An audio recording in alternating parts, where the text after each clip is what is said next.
समर्पण। एक बार नारद जी ने द्वारकाधीश से पूछा, प्रभु क्या कारण है कि सर्वत्र संसार में राधे राधे हो रहा है? आपकी महापट रानी रुक्मिणी और अन्य रानियों को तो ब्रज तक में कोई याद नहीं करता। भगवान कृष्ण यह सुनकर नारद जी के सामने ही पलंग पर धड़ाम से गिर गए। घबराए हुए नारद जी ने पूछा, क्या हुआ प्रभु? तब श्री कृष्ण ने कहा, नारद मेरे सिर में बहुत तेज दर्द हो रहा है, तुम कुछ करो। नारद को आश्चर्य हुआ। वे बोले कि आप त्रिलोकीनाथ हो, आप ही बताओ मैं क्या कर सकता हूँ। भगवान कृष्ण बोले, मेरे किसी सच्चे भक्त के पास जाकर उसके चरणों की रज लेकर आओ, उसे मेरे मस्तक पर लेप करूंगा तो दर्द ठीक हो जाएगा। नारद जी असमंजस में वहां से दौड़े और सबसे पहले रुक्मिणी के पास जाकर उन्हें अपने चरणों की धूल देने को कहा। रुक्मिणी ने अपने पांव खींच लिए। वे बोली कि यह आप क्या कर रहे हो?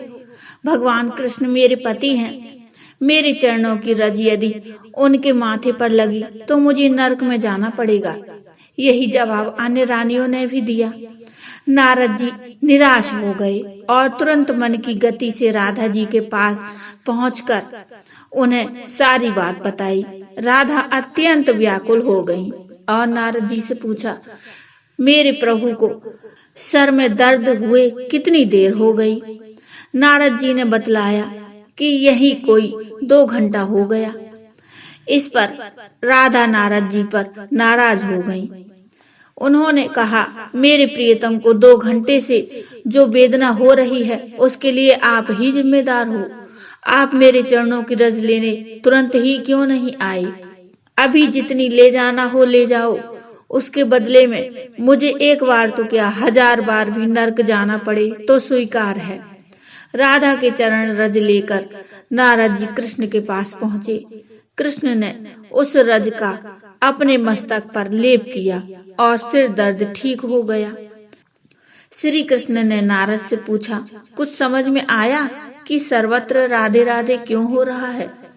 नारद बोले कि हाँ, समझ में आ गया प्रभु, और यह भी समझ में आ गया कि आप जिससे प्रेम करते हो उसे एक क्षण भी तकलीफ में नहीं देख सकते, चाहे उसके बदले में आपको कैसा भी त्याग क्यों न करना पड़े।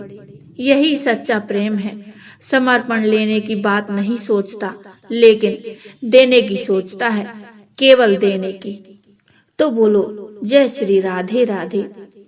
दोस्तों, ये छोटी सी कथा आपको कैसी लगी मुझे कमेंट में बताइए। कमेंट में राधे राधे अवश्य लिखिए। कथा अच्छी लगी हो तो लाइक करिए और चैनल को सब्सक्राइब कर लीजिए।